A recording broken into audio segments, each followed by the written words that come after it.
మరలా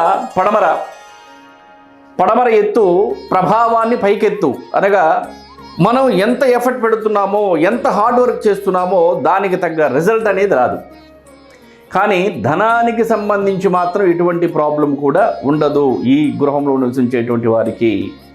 అనగా స్వీట్స్ ఉదాహరణ మీకు అర్థమయ్యేటట్లు చెప్పాలంటే, స్వీట్స్ ఇష్టమైనటువంటి వారికి 1 కేజీ స్వీట్స్ ఇస్తే ఆనందంగా ఉంటారు, తినగలరు కూడా. 10 కేజీలు స్వీట్స్ తినమంటే తినగలరా? తిని బ్రతకగలరా? తిని ఆరోగ్యంగా ఉండగలరా? అలాగే లిమిట్స్, ఒక నిర్మాణానికి సంబంధించి స్థలములో మనం చేసేటువంటి నిర్మాణానికి సంబంధించి ఏ డైరెక్షన్లో ఎటువంటి అష్టదిక్పాలకులకు సంబంధించి ఎంత స్థలం మనం కేటాయించాలి అనేటువంటిది కూడా అవసరమే.